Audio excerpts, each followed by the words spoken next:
NS stock নিউজে আপনাদেরকে স্বাগত নিয়ে চললাম তখন আবার ডেলি আপডেট। তা এখন যে বিষয়টা তোমাদের সঙ্গে আলোচনা করবো ইস্ট বেঙ্গল নিয়ে, কিন্তু একটা বড় বিগ আপডেট বেরিয়ে আসছে যে ইস্ট বেঙ্গল সিনিয়র টিমের জন্য কিন্তু একটা নতুন গোলকিপার জাতীয় দলের গোলকিপারকে সাইনিং করে নিয়েছে। সেটাকে সেই বিষয় নিয়েই কিন্তু এই ভিডিওতে আলোচনা করব। তা অবশ্যই কিন্তু তোমরা যারা চ্যানেলে প্রথমবার এসছো অবশ্যই কিন্তু চ্যানেলটা সাবস্ক্রাইব করে নিও, আর লাইক কমেন্ট শেয়ার করতে একদমই বলো না, কারণ আপনারা লাইক একটা শেয়ার পরবর্তী ভিডিও করতে আগ্রহ তুলবে। আর শুধুমাত্র এই চ্যানেলে যেহেতু ইস্ট বেঙ্গলের নিয়েই আপডেট দিই, তাই অবশ্যই কিন্তু তোমরা এই চ্যানেলটা সাবস্ক্রাইব করে নিও যারা ইস্ট বেঙ্গলের সমর্থক আছো। আর যারা পুরোপুরি সব আপডেট পেতে চাও তারা আমার যে দ্বিতীয় চ্যানেল আছে যেটা এনএস স্পোর্টস স্টক, সেই চ্যানেলে কিন্তু অবশ্যই সাবস্ক্রাইব করে, সেখানে কিন্তু তোমরা আইএসএল এবং আই লিগ যত যাবতীয় প্রত্যেকটা ক্লাবের আপডেট কিন্তু পেয়ে যাবে সেখানটায়। আর এই চ্যানেলে কিন্তু শুধুমাত্রই আমি ইস্ট বেঙ্গলেরই আপডেট দিয়ে থাকি। তা যদি এবার চলে আসে আজকের আপডেটে, তাহলে যে প্লেয়ারটিকে ইস্ট বেঙ্গল সাইনিং করেছে সেই প্লেয়ারটিকে মূলত রিজার্ভ টিমের জন্যই সাইনিং করিয়েছিল। সেই প্লেয়ারটি হলো 18 বছর বয়সী গোলকিপার পজিশনের প্লেয়ার কারান মাক্কার। এই কারান মাক্কারকে কিন্তু সাইনিং করিয়েছিল মূলত কিন্তু আমরা রিজার্ভ টিমের জন্য ইস্ট বেঙ্গল সাইনিং করিয়েছিল। কিন্তু তাকে যখন সিনিয়র টিমের ট্রায়ালে ডাকা হয়, সিনিয়র টিমের অনুশীলনে তাকে যখন ডাকা হয়, তারপর কিন্তু তার দেখে ইস্ট বেঙ্গলের যে কোচ অস্কার ব্রুজো তার কিন্তু চোখে লাগে এবং সে কিন্তু এই কারান মাক্কারকে সিনিয়র টিমেই ডেকেছে এবং সিনিয়র টিমেই কিন্তু তাকে অনুশীলন করানো হচ্ছে বলে আমরা কিন্তু জানতে পারছি। সেক্ষেত্রে অস্কার ব্রুজোর কিন্তু প্ল্যানিং এর মধ্যে এই কারান মাক্কারকে ইনক্লুড করা হয়ে গেছে অস্কার ব্রুজোর, এটুকুনি কিন্তু বোঝাই যাচ্ছে। কারণ দেখো, আমরা মাঝখান করে শুনতে পাচ্ছিলাম যে আদিত্য পাত্র যেরকমভাবে পারফরমেন্স করছিল, গৌরব শাহ যেরকমভাবে পারফরমেন্স করছিল, তারা হয়তো উঠে আসবে সিনিয়র টিমে, এরকমটা আমরা ভেবেছিলাম। কিন্তু দেখো, কারান মাক্কারকে এই মরশুমে সাইনিং করিয়েছে ইস্ট বেঙ্গল আন্ডার-20-তে তিনি খেলছিলেন জাতীয় দলের আন্ডার-20-তে। তা সেখান থেকে কিন্তু ইস্ট বেঙ্গলে তিনি আসে একটা রিজার্ভ টিমের জন্য। তারপরে তার পারফরমেন্সটা এরকমটাই ছিল যে খুব ভালো মতো কিন্তু চোখে লেগেছে অস্কার ব্রুজো, যার কারণে কিন্তু তিনি সিনিয়র টিমে চলে গেছে।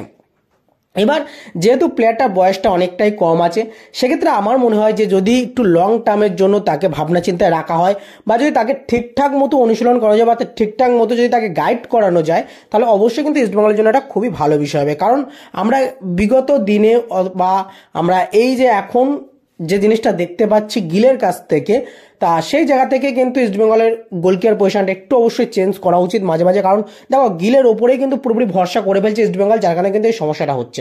গিলকে যদি 2-4টে ম্যাচ বসানো হয়, তার জায়গায় যদি অন্য কোনো গোলকিপার আসা হয়, তখন কিন্তু গিল সেটা চাপ ফিল করবে এবং তার উপরে কিন্তু একটা প্রেশার থাকবে যে আমার গিয়ে কিন্তু ভালো কিছু করতে হবে, তাহলে কিন্তু গিলের এই সমস্যাগুলো আর হবে না। তাই সেই জায়গায় কিন্তু যদি কারান মাক্কারকে সুযোগ দেওয়া হয়, আশা করছি কিন্তু খুব ভালো হবে। আর আইএফএ শিল্ডেই কিন্তু তাকে দেখে নেওয়ার একটা খুব বড় সুবর্ণ সুযোগ রয়েছে কিন্তু কোচ অস্কার ব্রুজোর হাতে। তবে দেখার বিষয় থাকবে যে কারান মাক্কার তাকে শেষমেশ কোন ম্যাচে আমরা সিনিয়র টিমের প্রথম তাকে কবে আমরা লাভতে দেখি, সেদিকে তো অবশ্যই আমাদের নজর থাকবে।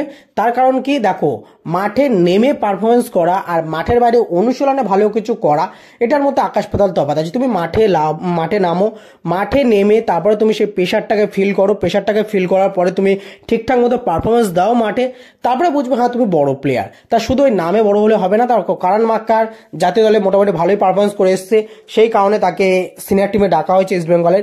এবার দেখার বিষয় থাকবে যে তিনি ডেবিউ কবে করে এই সিনিয়র টিমে ইস্ট বেঙ্গলের হয়ে, দেখা যাক শেষমেশ কি হয়। কিন্তু কোচ অস্কার ব্রুজোর প্ল্যানিং এ যে এই কারান মাক্কার রয়েছে সেটা কিন্তু স্পষ্ট বোঝাই যাচ্ছে।